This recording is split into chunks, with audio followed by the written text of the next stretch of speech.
Assalamualaikum warahmatullahi wabarakatuh. Perkenalkan, nama saya Vina Husnullah Ali dari Prodi PAIJ Sekolah Tinggi Ilmu Tarbiyah Al-Fatah, Siman Sekaran, Lamongan. Yang pertama, terima kasih kepada Bapak Nurdi, Sarjana Agama Magister Pendidikan, selaku dosen pengampu etika profesi keguruan dan segenap sivitas Sekolah Tinggi Ilmu Tarbiyah Al-Fatah.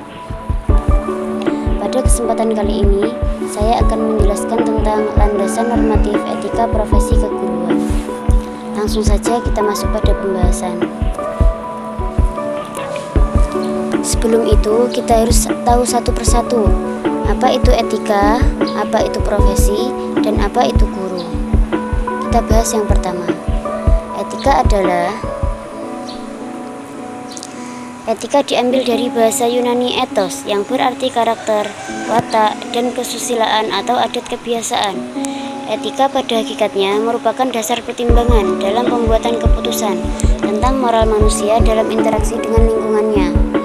Tanpa etika, orang akan sewenang-wenang berbuat sesuka hatinya. Mereka akan melakukan pekerjaan tanpa aturan. Jadi, tanpa adanya etika, orang itu akan berbuat sewenang-wenang. Seseorang akan berbuat sesuka hati, dan mereka akan melakukan pekerjaan tanpa didasari dengan aturan. Macam-macam etika. Etika dibagi menjadi dua. Yang pertama, etika deskriptif. Yang kedua, etika normatif. Etika deskriptif memberikan fakta sebagai dasar untuk mengambil keputusan tentang perilaku atau sikap yang mau diambil. Sedangkan etika normatif memberi penilaian sekaligus memberi norma sebagai dasar dan kerangka tindakan yang akan diputuskan. Bedanya etika deskriptif dan etika normatif ialah jika etika deskriptif itu mendasarkan kepada fakta pada umumnya yang ada pada masyarakat. Tapi kalau etika normatif itu mendasarkan kepada norma sebagai dasar atau kerangka tindakan yang akan dilakukan seseorang tersebut. Selanjutnya, fungsi etika. Fungsi etika itu ada banyak sekali. Di sini hanya saya sebutkan beberapa saja. Di antaranya, yang pertama, untuk menjunjung tinggi martabat profesi. Yang kedua, untuk menjaga dan memelihara kesejahteraan. Yang ketiga, untuk meningkatkan pengabdian para anggota profesi. Yang keempat, untuk meningkatkan mutu profesi.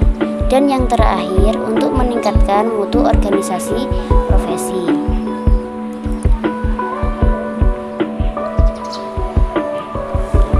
Yang kedua, apa sih itu profesi? Profesi ialah suatu pekerjaan yang memerlukan keahlian khusus dalam bidangnya. Jadi, profesi ini membutuhkan skill atau kemampuan dalam setiap bidangnya. Untuk menjadi berkecimpung di dunia profesi, kamu harus menempuh pendidikan yang tinggi dan memiliki pengalaman pada bidang yang kamu tekuni. Sering sekali para profesional ini dianggap memiliki status sosial yang tinggi karena kontribusinya terhadap pelayanan publik. Nah, contohnya, untuk menjadi dokter, seseorang itu harus mempunyai keahlian khusus dalam bidang kedokteran. Caranya bagaimana? Caranya, seseorang tadi harus menempuh pendidikan yang tinggi dan memiliki pengalaman pada bidang yang akan ditekuni, pada bidang yang sudah dipilih. Seperti itu. Lalu yang ketiga, siapa itu guru? Guru adalah poros utama pendidikan. Ia menjadi penentu kemajuan suatu negara di masa depan. Secara umum, tugas guru adalah mengajar siswa-siswi agar memiliki pengetahuan dan keterampilan dalam masing-masing bidang pelajaran. Tugas dan kewajiban guru. Paling sedikit itu ada 6 tugas guru dan tanggung jawab guru dalam mengembangkan profesinya. Seharusnya ada banyak sekali, tapi di sini saya hanya sebutkan 6. Di antaranya, 1. Guru bertugas sebagai pengajar, yakni guru bertugas menyampaikan materi pelajaran. Yang kedua, guru bertugas sebagai pembimbing, membimbing para siswa di dalam kelas maupun di luar kelas, memperhatikan kepribadiannya, dan lain-lain. Yang ketiga, guru bertugas sebagai administrator kelas, pengelolaan di dalam kelas, ini juga termasuk tugas guru. Yang keempat, guru bertugas sebagai pengembang kurikulum. Yang kelima, guru bertugas untuk mengembangkan profesi.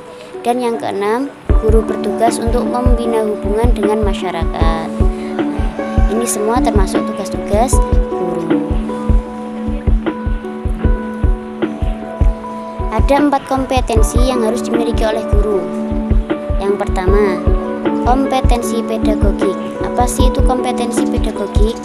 Kompetensi pedagogik itu keterampilan seorang guru dalam mengelola suatu pembelajaran. Yang kedua, kompetensi kepribadian. Ini berkaitan dengan pribadi, dengan karakter seorang guru itu tersebut. Dan yang ketiga, kompetensi profesional. Seorang guru dituntut untuk profesional. Agar apa? Agar bisa melakukan tugas dan menjalankan semua kewajiban guru di dalam pembelajaran.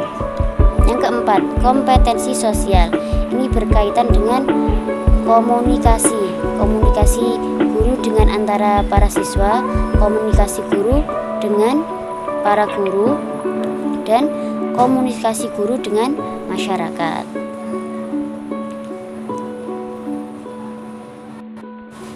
Jadi yang dimaksud dengan landasan normatif etika profesi keguruan adalah landasan normatif etika keguruan adalah suatu disiplin filosofis yang sangat diperlukan dalam profesi guru.